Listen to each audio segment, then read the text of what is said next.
He saw the groceries already scattered across the sidewalk before anyone understood what was happening. That realization came later. First, there was just a crisp autumn morning, cold and bright, the kind that makes the DC suburbs look exactly like what they want to be: orderly, quiet, built for people who have earned the right to move through the world without friction. Kendra Ellis left her townhouse that morning wearing a dark charcoal coat, a slate turtleneck, and comfortable flats, her reading glasses pushed up on her head the way they always were when she needed them within reach and did not feel like carrying them. She carried only a small crossbody bag, no briefcase, no case files, no outward sign of the many years she had spent in federal courtrooms, learning exactly how the law works and exactly how it fails. She was a woman in her 40s who walked with a particular quality of stillness that people who knew her professionally recognized immediately. Not slowness, but contained forward motion, the posture of someone always thinking about the next thing, and has learned to let that show only in how she moved. It was the stillness of a person who had spent years in rooms where composure was the only instrument worth carrying. She had one errand, the cafe 2 blocks away, her standing order, large dark roast and a blueberry scone, a doctor's appointment across the Beltway. She had given herself enough time for what should have been a quick transaction. The air smelled of wood smoke and autumn, and she noticed it the way she noticed things she had never quite become immune to. Then the cafe door opened. The bell above it rang, and she stepped inside. The pickup shelf was to the left of the counter. Her order was there, labeled cup and white bag beside it, her name written in the barista's handwriting on the cardboard sleeve. She was close enough to reach for it when a hand came across her path. The man was broad, mid-50s, wearing an expensive fleece over a pressed Oxford, the specific uniform of a certain kind of wealth that wants to look casual and cannot quite commit. He did not look at her. He reached for the labeled cup, the way people reach for things they assume belong to them, without looking, without hesitation, without any acknowledgement that another person was standing there. "Excuse me," Kendra said, quiet and factual. "That one is mine." He turned and looked at her the way some men look at a deviation from an expected order. Not confused exactly, but personally aggrieved, as if the deviation required explanation. His name was Harlan Voss. She did not know that yet. "I have been coming here for years," he said. "That is great," she replied. "But that order has my name on the sleeve." She did not raise her voice, did not step toward him. She held her ground and waited the way she waited in depositions when a witness had said something false and she wanted them to hear it settle in the air between them. Voss looked at the sleeve, then back at her. Then came the decision, the one that changed everything. He turned to the counter and raised his voice to a volume that stopped 3 conversations. "Can someone help me over here? I need my usual order right now." He set the cup back on the shelf with the deliberateness of a man making a statement. "This woman practically knocked it out of my hand." She had not touched him, had not moved toward him, had said 11 words at room volume. "I would appreciate it if you would lower your voice," Kendra said, "and step back, please. Do not tell me what to do." He turned back to her, and he was large in the way that men use largeness without appearing to think about it. "You stepped into me." I stepped toward the pickup shelf where my labeled order was sitting. "You were aggressive." He said it to the room, to the retired executives in the corner, the remote workers at the long table, the staff frozen behind the counter. "Did anyone see this? She was aggressive." No one said anything. The cafe manager, Quentin Hayes, who had been working there for some time and whose professional terror was losing a reliable regular, appeared from the back with the expression of a man handed a calculus problem he had not been taught to solve. He looked at Voss. He looked at Kendra. He made the calculation the neighborhood had trained him to make. "Ma'am," he said to Kendra. "I have not raised my voice or moved toward anyone," she said. "A gentleman took my labeled order. I pointed it out. He became upset." That is the complete sequence of events. "She is being a problem," Voss said, as though Kendra had stopped being a participant in the conversation. I want the police called. She threatened me. She had said perhaps 30 words, none of them threatening. Quentin looked at Voss, who came in every day, who knew the owner, who ran a tab and reached for the phone. Shortly afterward, the chime of the cafe door announced officers Trent Barlow and Bryce Nolan. They came through the door and did something anyone watching would later remember. They walked straight past Harlan Voss. Voss was standing at the counter, still visibly agitated, voice still carrying the residue of a man who had just been told he was wrong about something. He had made the call. He was the loudest person in the room. By any investigative logic, by any application of the most basic protocols they had been trained on, he was the person you started with. They walked past him and crossed the cafe to where Kendra was standing. She had moved to the side near the exit. She was calm. She was not loud. She was a black woman in a wool coat, and they moved toward her with the direct certainty of people who had already decided. "Ma'am." Barlow stopped 2 feet closer than necessary. His hand rested on his utility belt, not reaching for anything but resting, which was its own kind of sentence. "Step outside." Kendra lowered the replacement cup the barista had quietly set on the counter for her. She looked at Barlow with the expression she brought to every unfamiliar room, attentive, neutral, collecting information. "Officer," she said, "I am happy to speak with you. Could you tell me what this is regarding and whether I'm being detained?" Barlow's face did something specific. It flushed deep, uneven red, starting at the jaw and moving upward, the visible signature of a man who has encountered something he does not have a file for. He was used to a particular kind of response. He was used to people who stepped back when he stepped forward, who answered questions before he asked them, who understood that his proximity and his uniform were a complete argument. He was not used to a black woman in a neighborhood cafe asking him calmly and correctly to specify the legal basis for the stop. "Do not give me attitude," he said. He moved closer. "We got a call about a disturbance. You are coming outside so we can ID you." "I have not caused a disturbance." Her voice stayed at room volume, the exact same register she had been using since she walked through the door, the voice of someone who has decided that escalation is not available to her as a tool. "A gentleman attempted to take my labeled order, became upset when I pointed that out, and raised his voice at me. I have broken no law, and in Virginia I am not required to provide identification, absent reasonable, articulable suspicion that I have committed, am committing, or am about to commit a crime." She held his gaze. "What specific crime do you suspect me of?" The cafe was completely quiet. Nolan, still relatively new on the job, standing slightly behind his partner and to the right, shifted his weight. He had watched the interaction from the door. He had seen a woman standing still asking a question. He had watched his senior officer's face do the thing it did when someone did not immediately comply. And he knew what came next because he had seen it before, and he had followed it before, and he was about to follow it again.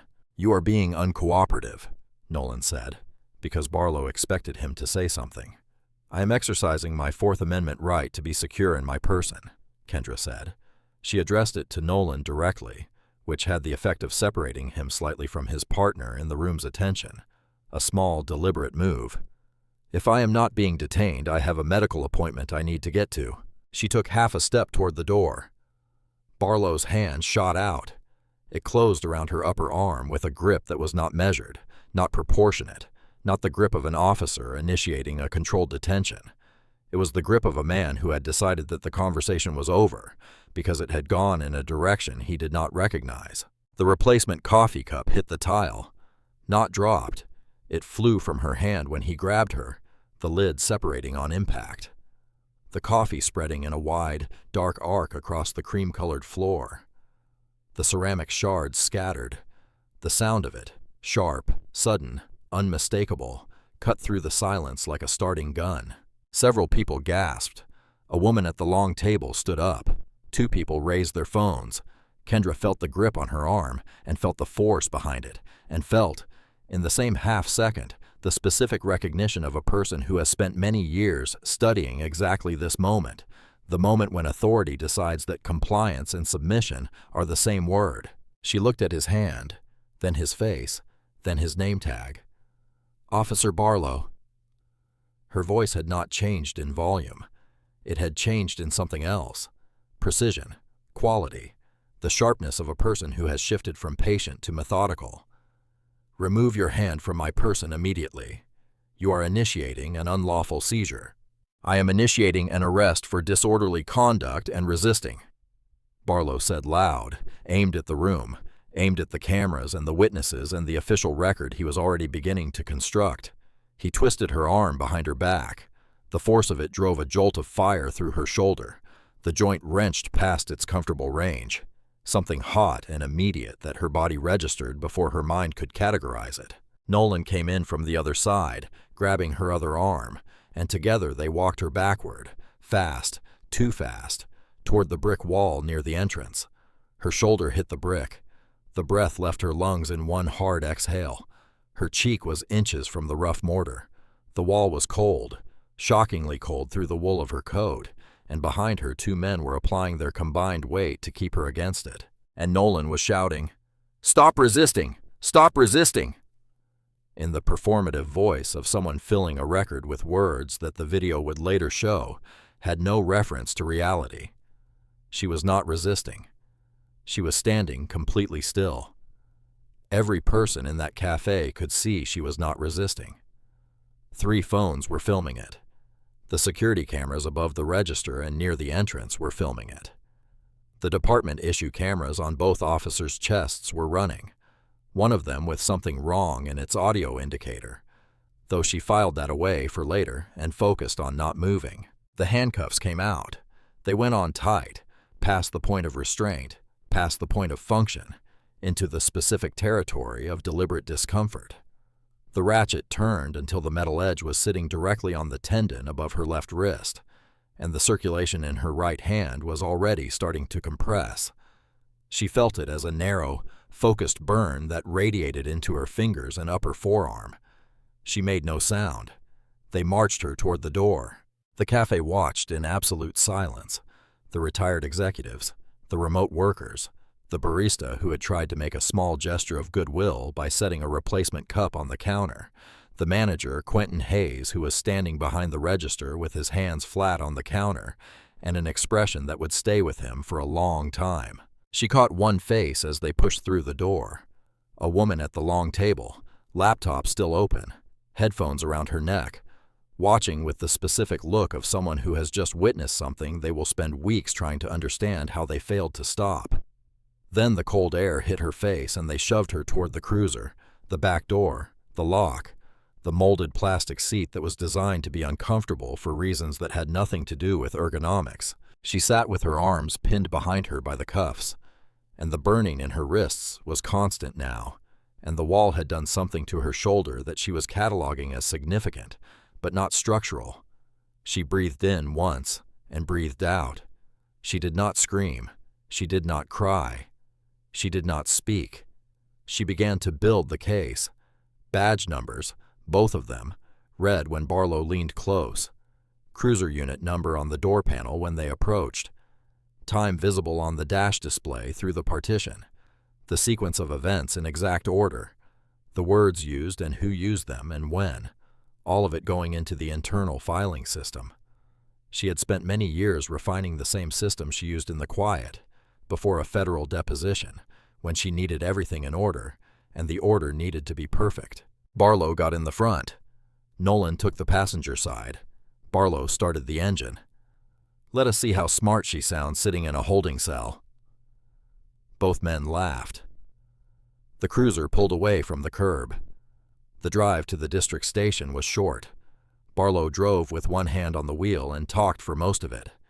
He talked about himself primarily, about how he did not take attitude from anyone, about how people who watched legal dramas thought knowing the law was the same as having rights that applied to them in the real world, about how the charges, disorderly, failure to obey, resisting, were going to process through the court system and show up on a background check for some time, which was the kind of inconvenience that tended to realign a person's priorities. He took a sharp right and the inertia threw Kendra's shoulder against the door panel.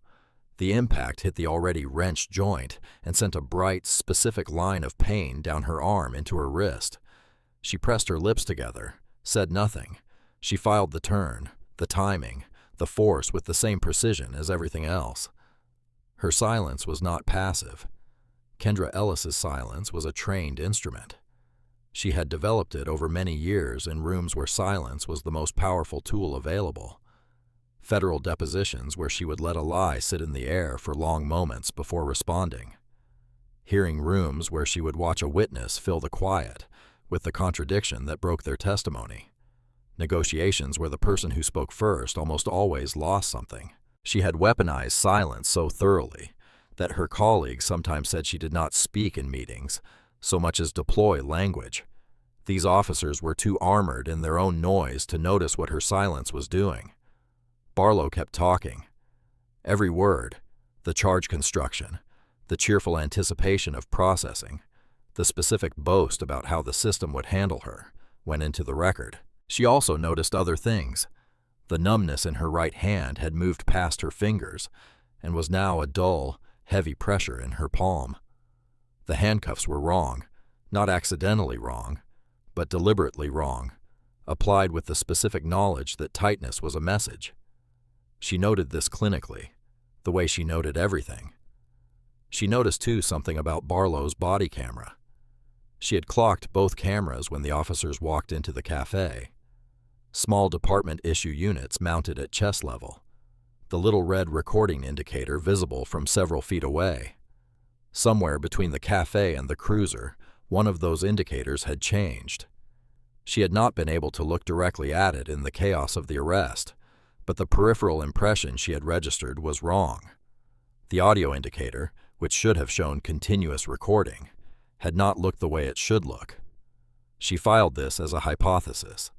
She would need confirmation later. When the cruiser pulled into the precinct sallyport, Barlow, taking the final turn too wide, too fast, the door panel catching her hip. Barlow killed the engine and sat for a moment looking at her in the rearview mirror. "Welcome to the district station," he said.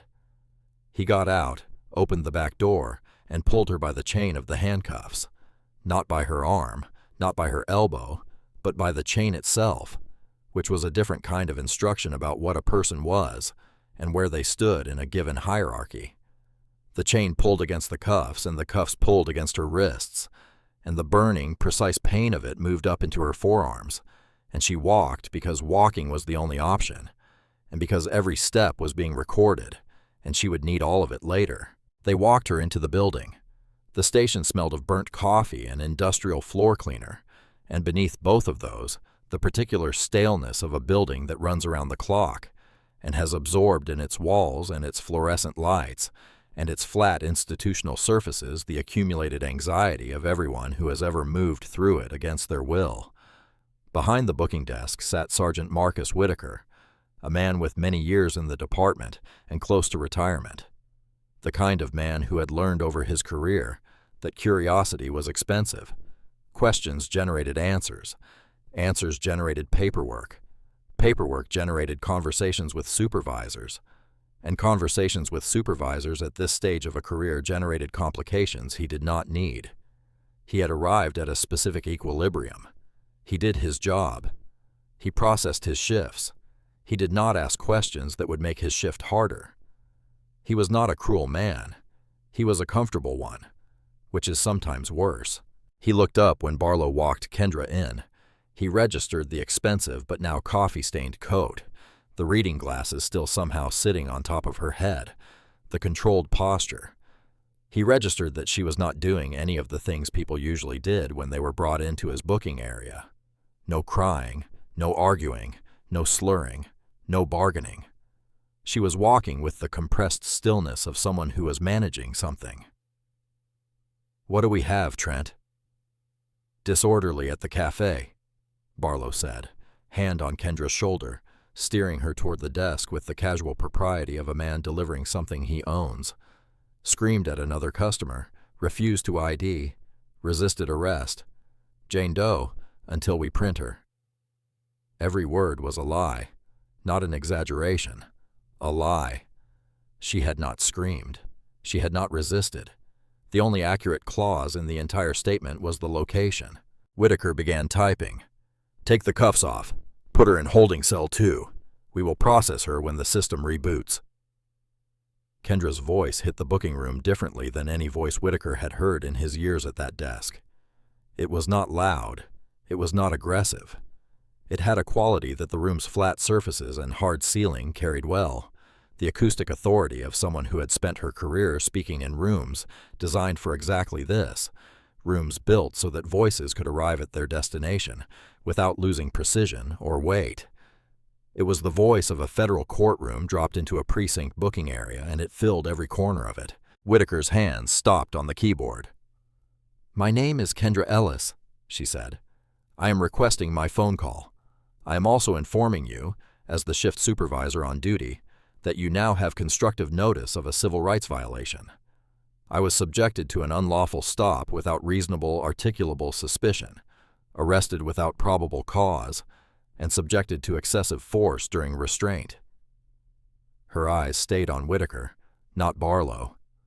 "Sergeant, how you proceed from this point will be directly relevant to your own liability." The booking area went quiet, the way rooms go quiet when someone has said something that the air itself seems to need a moment to process. Whitaker blinked at her. In all his years, people brought into his booking area had yelled, cried, begged, threatened, slurred, collapsed, or gone silent with the specific silence of someone who had run out of options. No one had ever stood in front of his desk and spoken with the controlled cadence of a federal judge addressing a motion. A warning bell, faint and distant, the kind of bell Whitaker had spent his career learning not to hear, rang somewhere at the back of his mind. Barlow laughed. He slapped the desk with an open palm.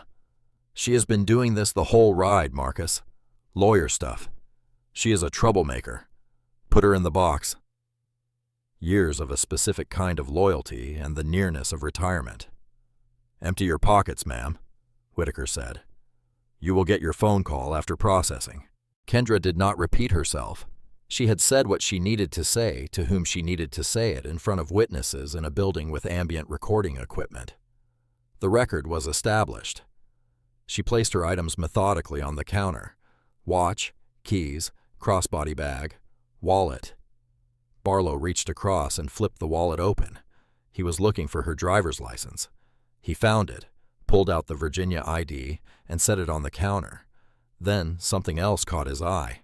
In the secondary fold of the wallet, tucked in the narrow slot behind the card section, was a laminated credential, slightly larger than a business card, heavier than anything else in the wallet. He registered the weight before he registered what he was looking at, and then he registered what he was looking at, and his hand went still. The Great Seal of the United States of America, embossed and centered. Below it, in clear federal typeface, United States Department of Justice, Civil Rights Division, Senior Trial Attorney. Below that, her name and a photograph that looked considerably more like the woman standing in front of him than the DMV photo did. Barlow pulled it out, held it up.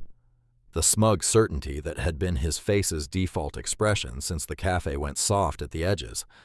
Not gone, but undermined, the way a structure is undermined before it is visibly compromised.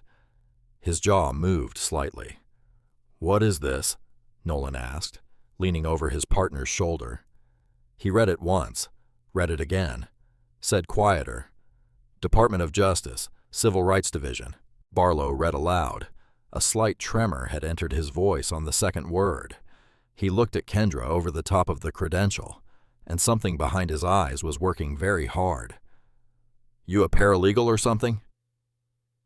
The booking room was so still that the fluorescent lights above the desk were audible, that flat, persistent institutional hum that is always there and never noticed until every human sound drops below it. Kendra looked at the credential in his hand. Then she looked at his face with the specific quiet attention of someone who has been waiting for this moment and knows exactly what it means, not just for the next few minutes, but for the weeks ahead in a federal courtroom with a jury and a judge and a prosecution that would replay this scene from 6 different camera angles. She offered a smile. It did not reach her eyes. It was the smile of someone who has run the numbers and confirmed that they add up exactly as expected. "Senior trial attorney," she said. "Civil Rights Division. My direct caseload is the investigation and federal prosecution of law enforcement misconduct."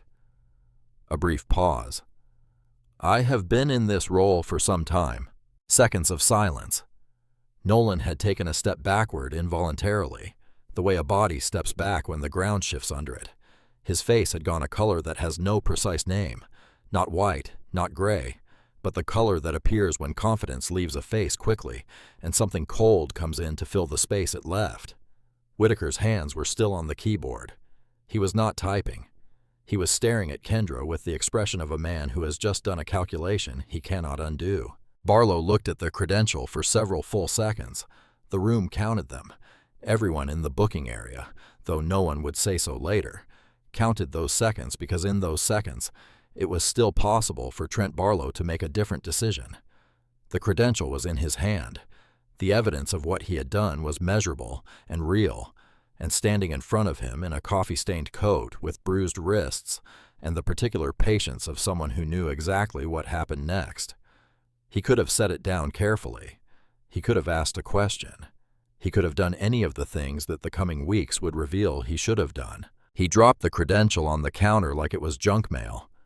Not placed, dropped, with the specific deliberateness of a man who has decided that acknowledgement is the same as surrender, and that he would rather commit to the error than absorb the cost of correcting it. "I do not care," he said loud for the room, "if you are the Attorney General herself." His voice was performing a certainty his face was no longer capable of sustaining. "You break the law in my jurisdiction. You get processed." He looked at Nolan. "Cell 2. The credential sat on the counter between them. Kendra looked at it. Then she looked at Barlow with the expression she reserved for witnesses who had just testified to something she could prove was false, and she said quietly enough that only the people within a few feet heard it clearly, though the booking desk's ambient recorder would later capture it without distortion. "I want that statement on the record, Officer Barlow. Exactly as you said it." Something crossed his face. Not doubt. He was past doubt, moving too fast for doubt. Something more like the first sensation of altitude, the split-second awareness of height before the fall. He suppressed it. "Move her," he said to Nolan. Nolan guided Kendra toward holding cell 2. The heavy door swung closed. The lock engaged with a sound that filled the booking area and then settled into the walls. Through the bars, Kendra turned to face the room. She looked at Whitaker, who had gone back to typing with the focused urgency of a man trying to make himself invisible. She looked at Barlow, who was already moving toward a terminal, already composing himself back into the shape of someone with nothing to answer for. She looked at the credential still sitting on the counter, where it had been dropped. "My phone call, Sergeant Whitaker," she said. "Now." She waited standing. She had decided that sitting was a concession she was not making. Through the bars, she could watch the booking area. Barlow at a terminal, Nolan somewhere near the water cooler, Whitaker at his desk moving through the practiced motions of a man performing normally. She counted the minutes.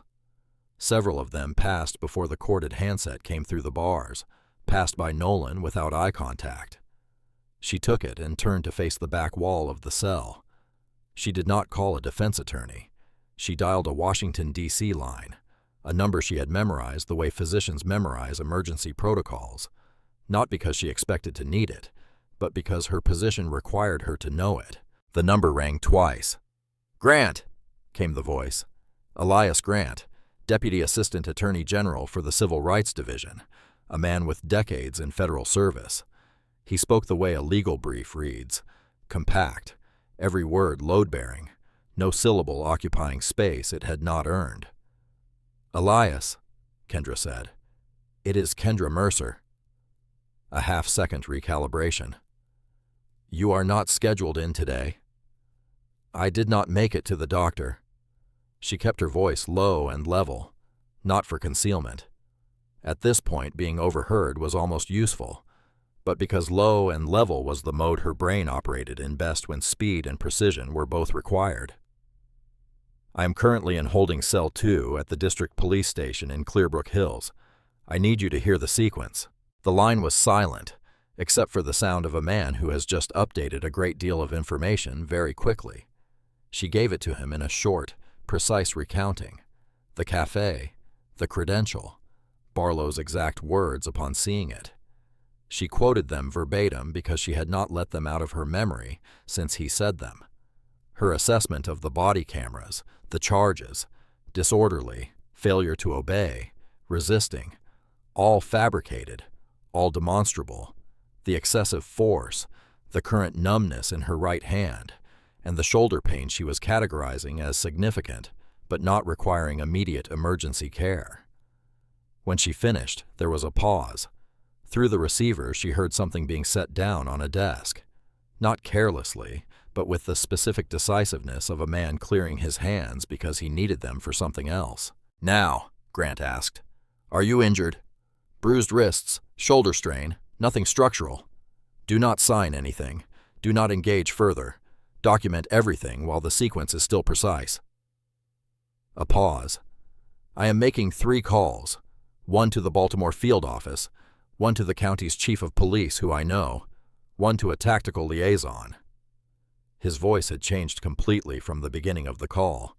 The collegial warmth that Grant carried in department corridors was gone, replaced by something else entirely, something flatter and colder and more absolute, the voice of the federal government's civil rights enforcement capacity being activated.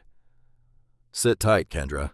Hell is coming to their doorstep." She passed the handset back through the bars. Nolan took it without looking at her. She turned to face the room and resumed her position, standing, facing outward, watching. She did not know how long it would take. She knew it would be fast.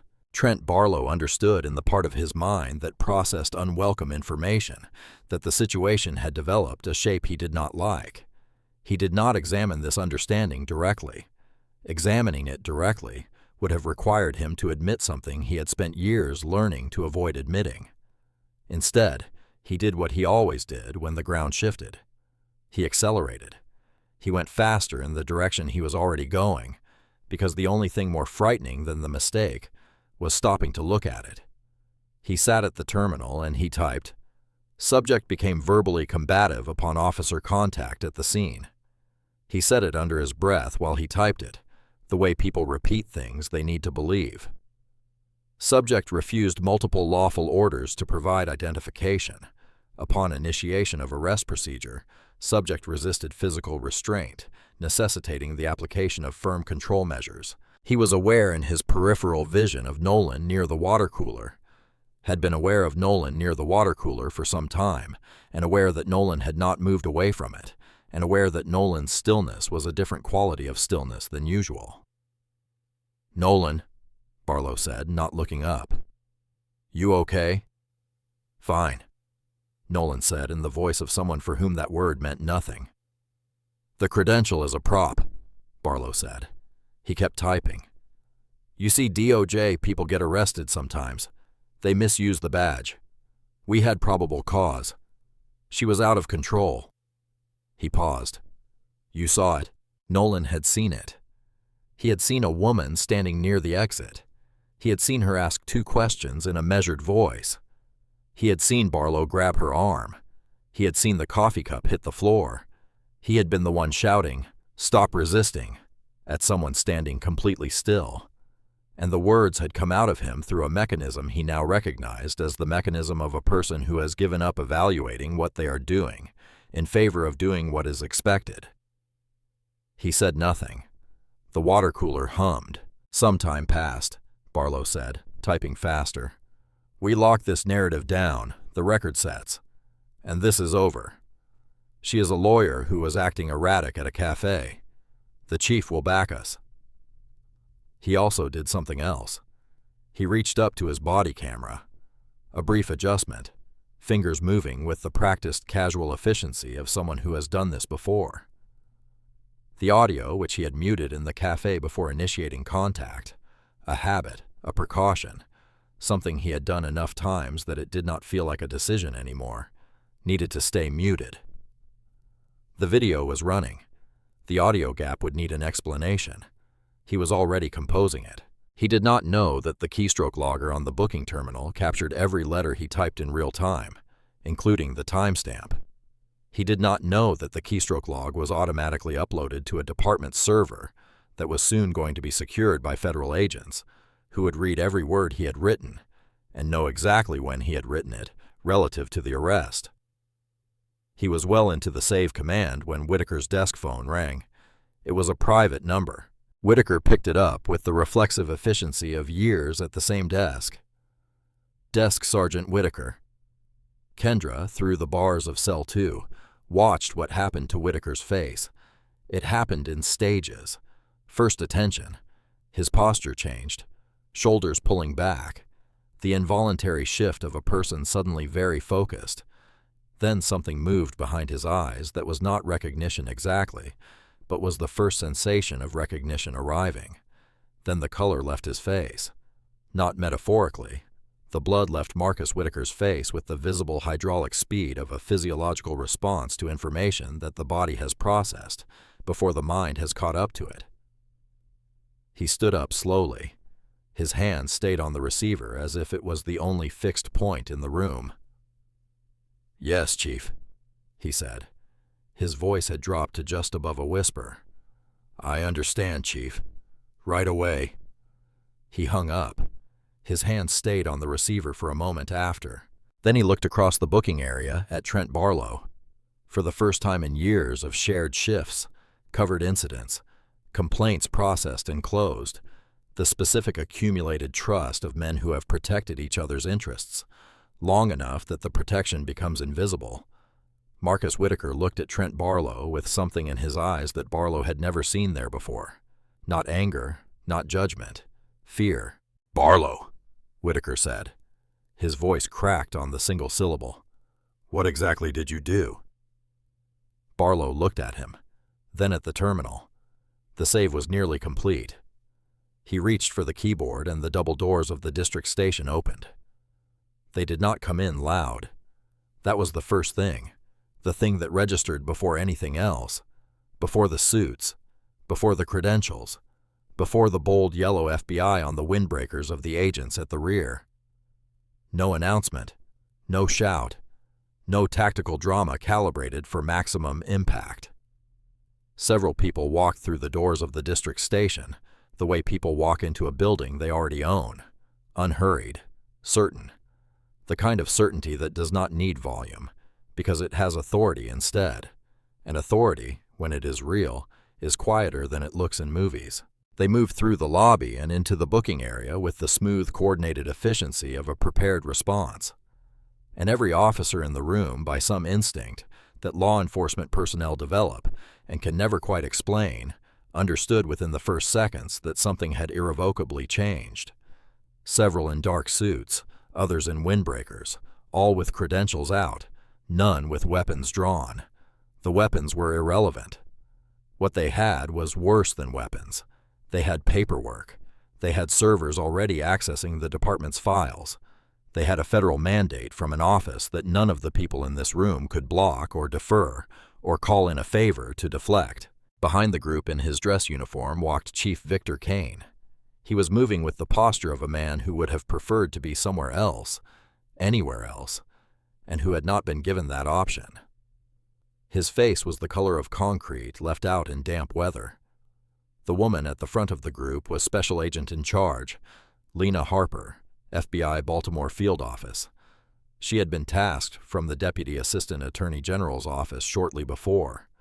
The response time required resources that were already in motion before the phone call ended, which was how Lena Harper operated. She walked to Whitaker's desk and produced her credential with one practiced motion.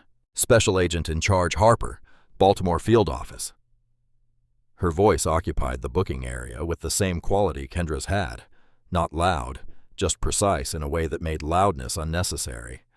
She turned to the two agents flanking her. "Secure the booking terminal. Dispatch servers. No outgoing calls. Lock the sally port." Then to the room at large.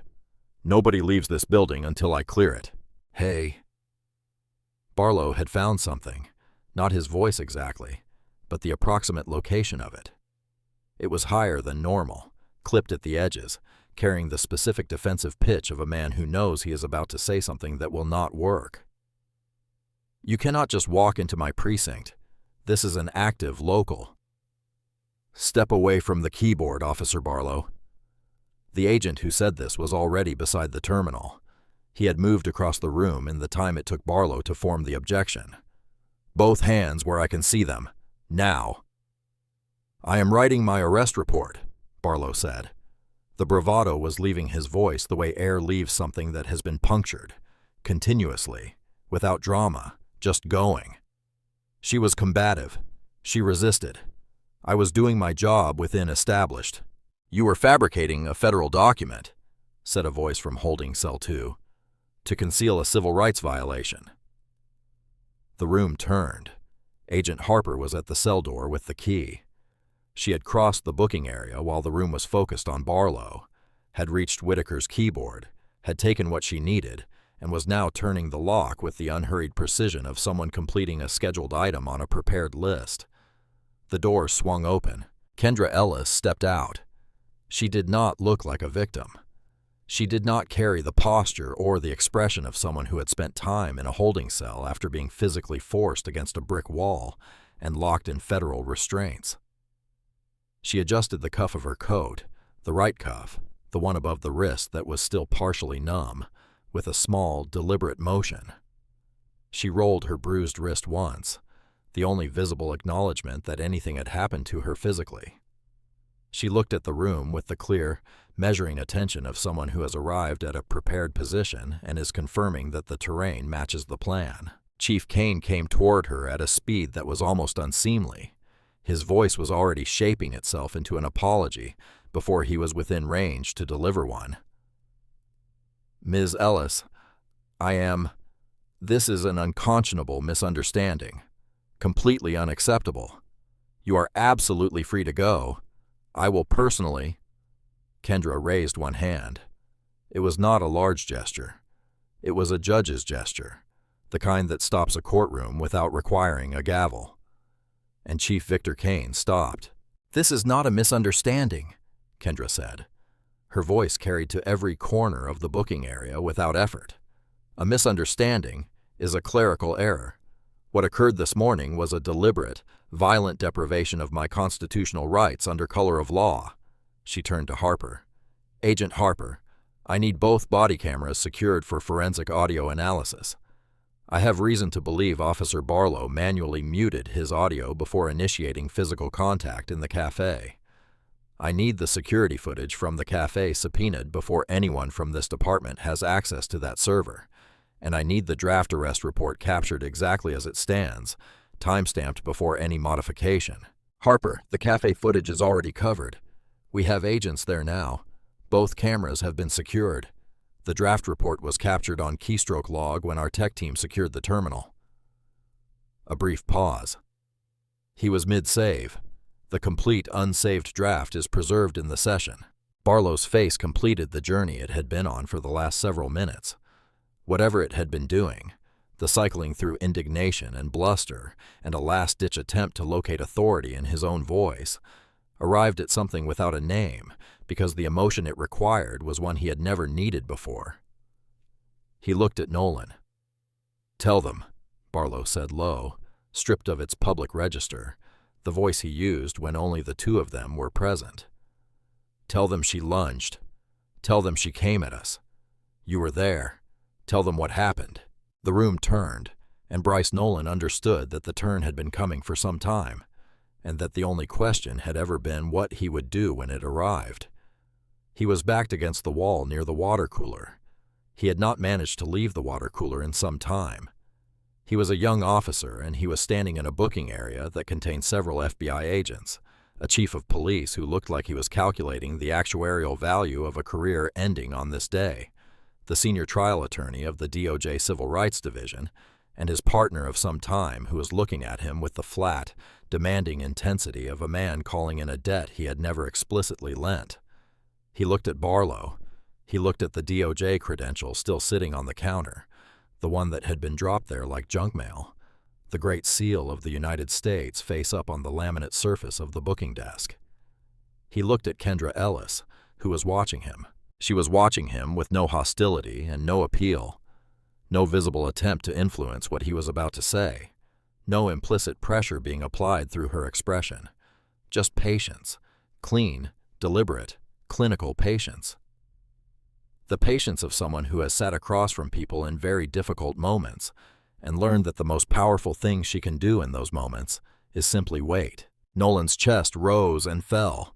The water cooler hummed. The fluorescent lights above the booking desk buzzed with their perpetual flat tone. He thought about his time on the job.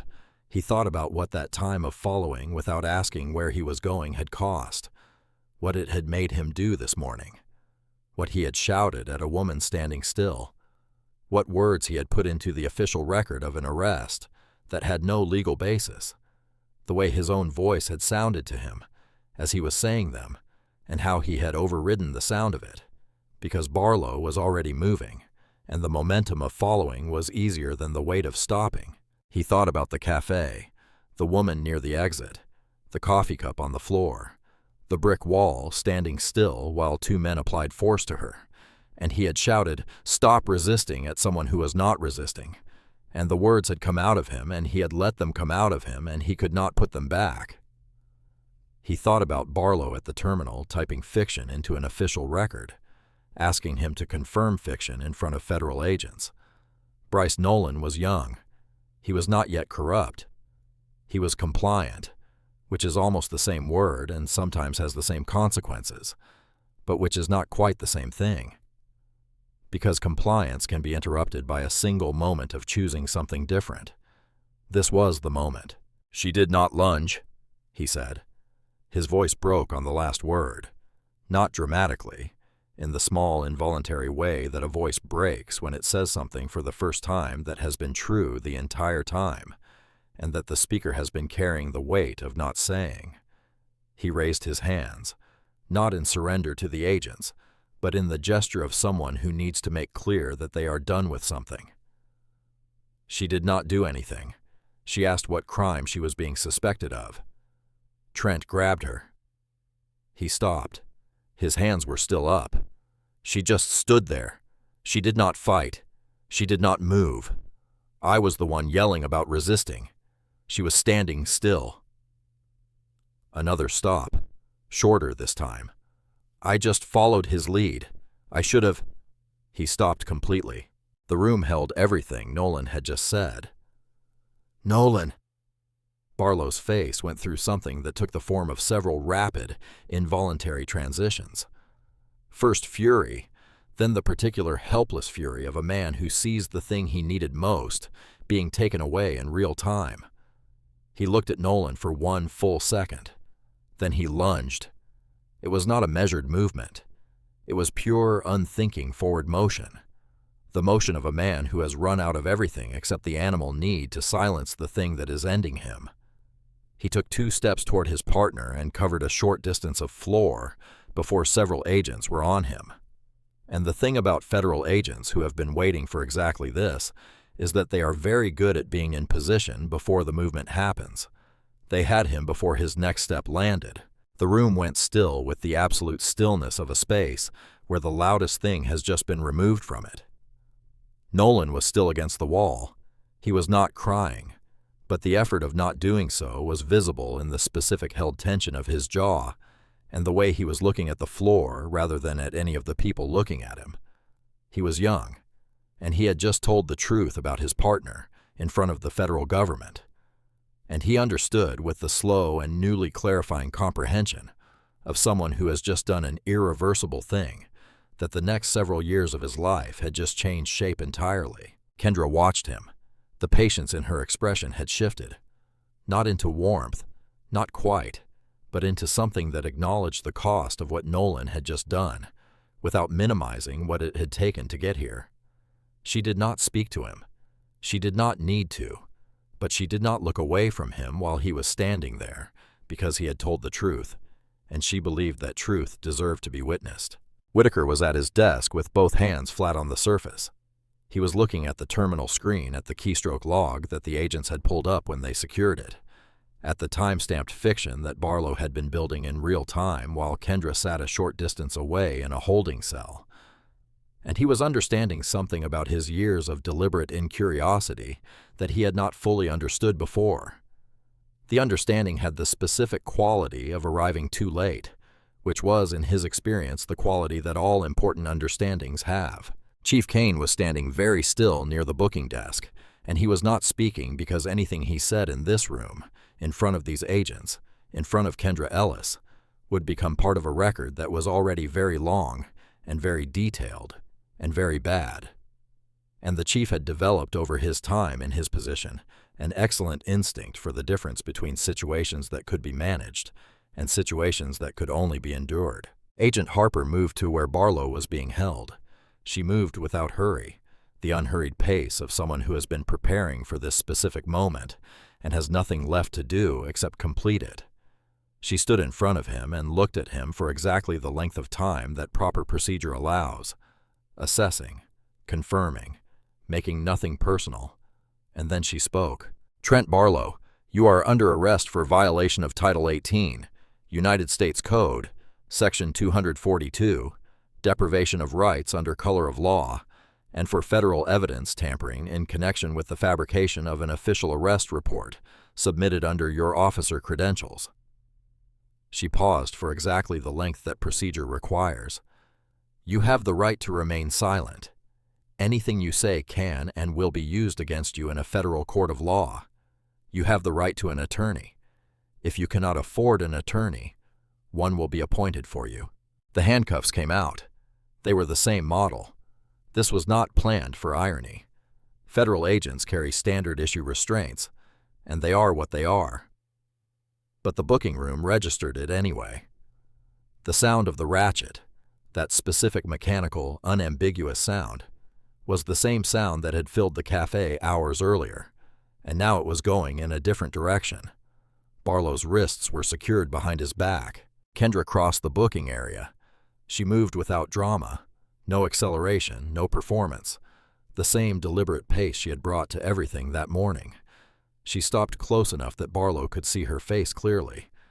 She reached into her coat pocket and produced the DOJ credential.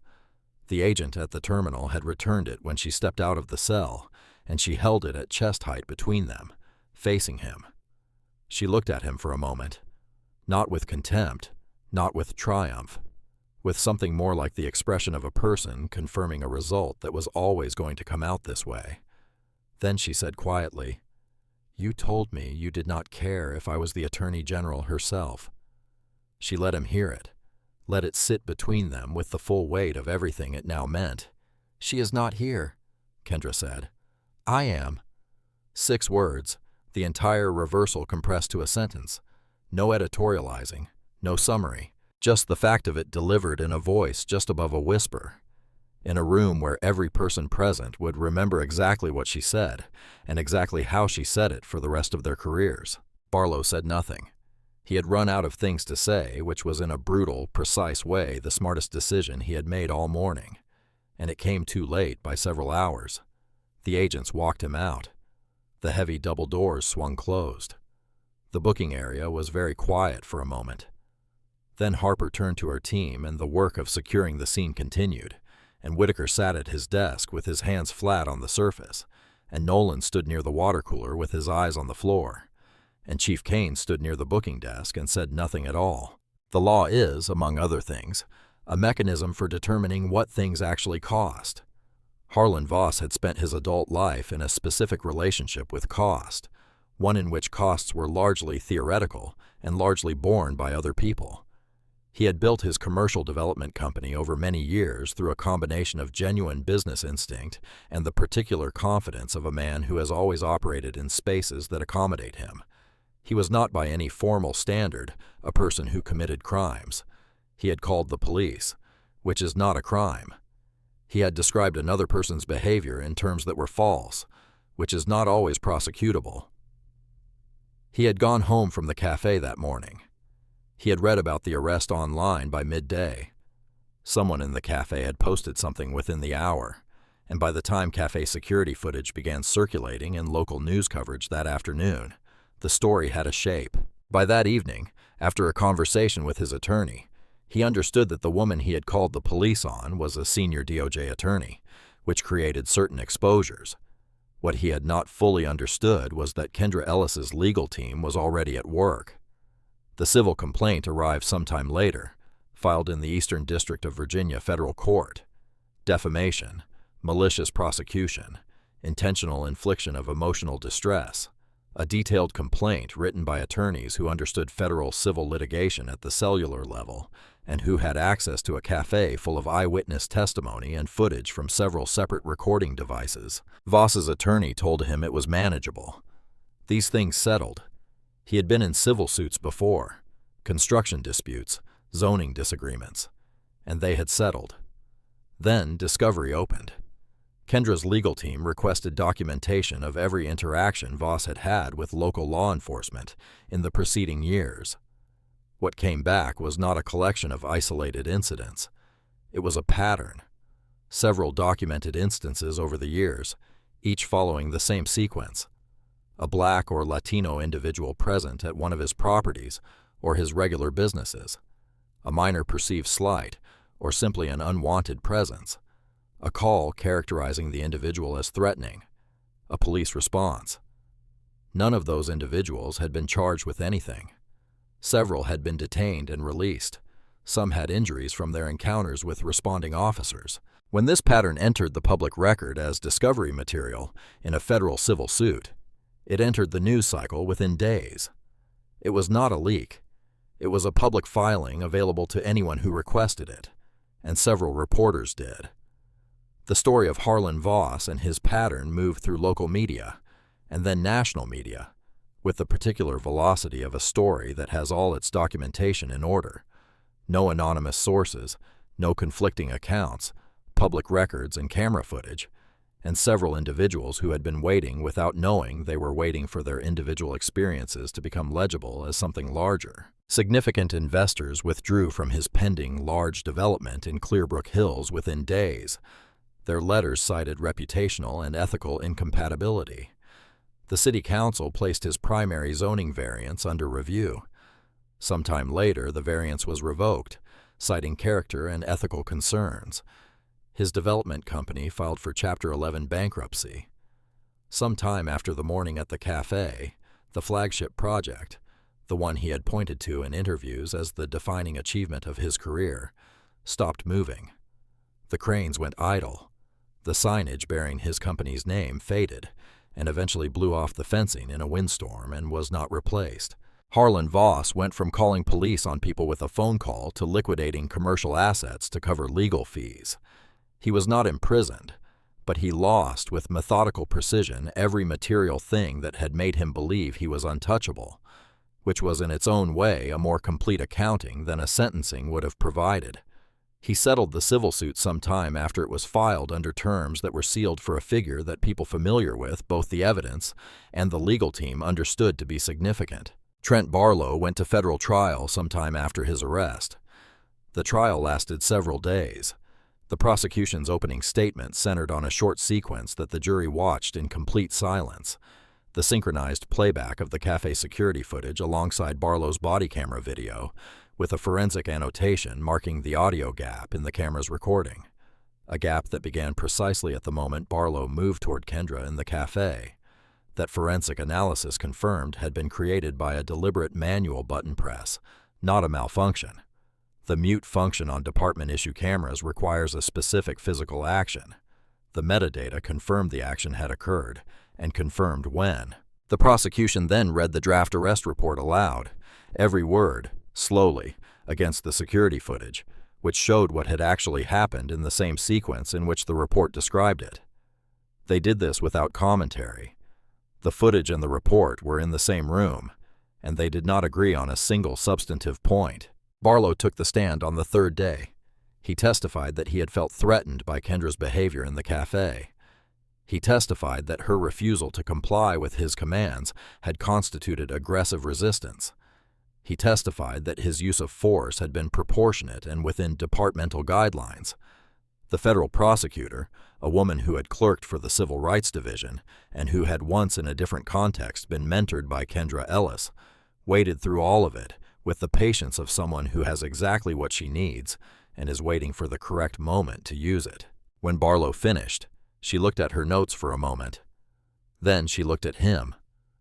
"Officer Barlow," she said, "you have testified under oath that you felt threatened by Ms. Ellis's behavior. You are a veteran officer. You are trained, armed, and certified in physical control techniques. You outweigh the defendant by a considerable amount." A pause. "And you are asking this jury to accept that you were in fear for your safety because a woman in a trench coat correctly quoted the Fourth Amendment." Barlow did not answer immediately. "Is that your testimony?" the prosecutor asked. The jury deliberated for a short time. They returned a verdict of guilty on all federal counts. Sentencing came sometime later. Years in a federal correctional facility. The judge noted in her sentencing remarks the deliberate muting of the body camera audio, the premeditated fabrication of the arrest report, and the specific nature of the civil rights violation. A trained law enforcement officer using institutional force against a person for the act of knowing her own rights. The Fraternal Order of Police, which had issued a brief statement of support when Barlow was arrested, quietly withdrew it after the draft arrest report became Exhibit A at trial. The union declined to fund his defense. The blue wall, which had held through prior complaints, was not structurally sound enough to stop the Department of Justice. He was processed at intake the same way he had processed hundreds of others, efficiently, correctly, without ceremony. Bryce Nolan was suspended immediately. His cooperation with the federal investigation, complete and consistent across several separate interviews, was noted as mitigating. He was not prosecuted. He was permanently entered into the National Law Enforcement Misconduct Registry, unemployable in law enforcement anywhere in the country. He spent the period after his suspension in something close to freefall. A federal judge approving his petition for alternative resolution added one condition to the arrangement that had not been in the original request: many months of mandatory service with a civil rights legal aid organization in the D.C. metropolitan area, working directly with individuals who had been subjected to unlawful police stops and excessive force. He showed up on his first day and said almost nothing. By some months later, the attorneys at the organization described him as the most thorough intake interviewer they had encountered, someone who understood from the inside exactly what a person who had been through an unlawful stop was trying to describe. He knew which questions to ask, because he had been on the other side of them. He was never comfortable about this. That was probably appropriate. Marcus Whitaker was not prosecuted. The investigation determined that his conduct met the standard for deliberate indifference, but fell short of the criminal threshold. A formal DOJ findings letter was attached to his personnel file, a document that described in the precise language of federal civil rights law what his choices that morning constituted and what they meant. He retired some time after the incident, quietly, without ceremony, without a gathering of colleagues. He submitted paperwork and it was processed, and his last day passed like any other day, which was perhaps the fitting conclusion to a career defined by the deliberate avoidance of significant moments. He did eventually make it to the fishing cabin in the Shenandoah Valley. Whether he found it peaceful is not recorded. Chief Victor Kane submitted his resignation to the mayor's office sometime after the incident, shortly before it would have been requested. The DOJ investigation into the district had surfaced many excessive force complaints filed against district officers over the years, most of which had been closed internally, without disciplinary action.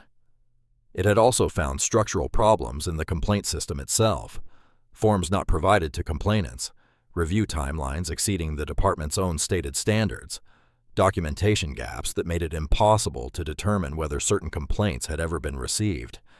Chief Kane issued a short statement calling the situation deeply regrettable and citing his pride in dedicated officers. No one found the statement adequate. The consent decree investigation began formally, some time after the arrest, overseen by attorneys from the Civil Rights Division who were not Kendra. Strict protocols exist around attorneys with personal involvement, directing investigations arising from incidents they were part of, but who had access to her testimony, her documentation, and the evidence she had gathered in real time from the backseat of a police cruiser that morning. The investigation ran for some time. It examined the district's complaint history going back many years, the internal review processes and their outcomes, use of force training records, the documentation practices of a department that had found a way to absorb complaints without adjudicating them, which is a specific and practiced institutional skill. It interviewed many current and former officers and reviewed thousands of pages of records. What it found was not primarily bad actors. What it found was a structure, an institutional arrangement built through a combination of deliberate choices and comfortable inertia over many years, in which certain things were possible and unlikely to generate consequences. Officers with complaint histories received internal reviews designed not to find problems. Supervisors who received notice of violations had no formal obligation to act on that notice. The documentation systems that should have created an accountable record of force and its outcomes were incomplete in precisely the ways that made accountability harder to trace. The consent decree placed the district under mandatory federal oversight for some time. It required rigorous de-escalation training monitored by federal auditors, not one-day workshops, but ongoing, tested, documented training with defined standards and enforceable consequences. It established a civilian oversight board with real investigative authority, independent budget, and the right to access department records without departmental intermediation. It required a complete restructuring of the complaint intake process with documentation standards and timelines that were legally enforceable rather than aspirational. Whitaker's replacement, a woman named Andrea Torres with years in community policing, rewrote the precinct's booking protocols from the floor, up under DOJ supervision. New protocols, mandatory notification of rights at intake, required supervisor documentation when a person in custody alleged civil rights violations, a body camera policy that removed officer discretion over audio activation during any citizen contact. The implementation was imperfect, the way implementation of real institutional change is always imperfect. There were officers who resented it, supervisors who applied it minimally, corners cut in ways that required auditors to return and correct. The oversight process was designed to catch these things, and mostly it did. Sometime later, on a morning in spring, Kendra Ellis walked back into the cafe. Same cafe, same staff. The security cameras had been updated, better resolution, wider angle, cloud backup. Shortly after the FBI subpoena the previous autumn, a decision Quentin Hayes, the manager, had made before the agents had finished collecting the original footage. The cafe had also, in the intervening months, acquired a small but steady following among civil rights attorneys and advocacy organizations whose offices were within range, who had made a conscious decision about where to spend their morning coffee money. Several of the staff who had been working that autumn morning were still there. They had all given sworn testimony. One had filed her own statement with the DOJ. They had done these things knowing it might be complicated, and they had done them anyway. When Kendra walked in, navy suit, cream blouse, reading glasses on her head as always, she had a meeting at the D.C. field office to get to. Quentin had her order on the counter before she reached the register. "Dark roast, blueberry scone, on the house," he said. "Miss Ellis." A pause. He looked at her steadily. "Forever, actually." She looked at the order, at him. "That is generous," she said. She reached into her pocket, produced a folded bill, $20, and dropped it in the tip jar without breaking stride. She picked up her coffee and her scone and moved toward the door, and the barista who had watched that autumn morning, who had set the replacement cup on the counter and watched it get knocked to the floor, watched her walk out with an expression that contained everything she did not have language for. She stepped onto the sidewalk of Clearbrook Hills with her coffee, and the morning came at her all at once.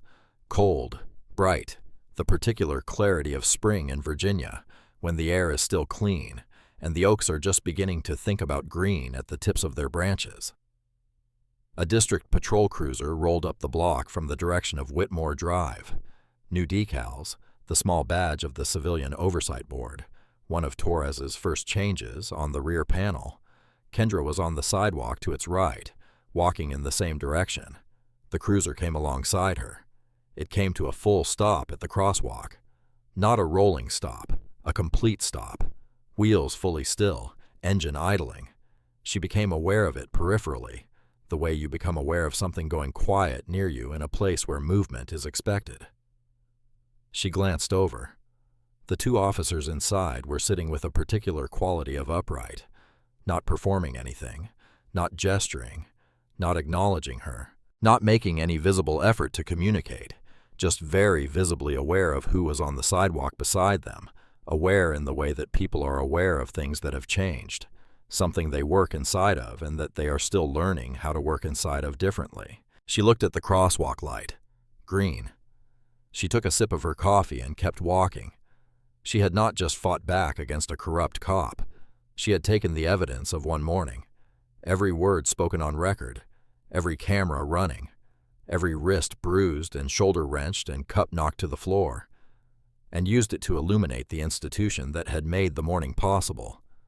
She had used the law, which she had spent many years learning to use at a level most people never reach, not just to punish the individual act, but to address the structure that had produced it and protected it and would have continued producing it if the credential in the secondary fold of her wallet had belonged to anyone without the specific tools to respond. The patrol cruiser sat at the full stop until she cleared the crosswalk.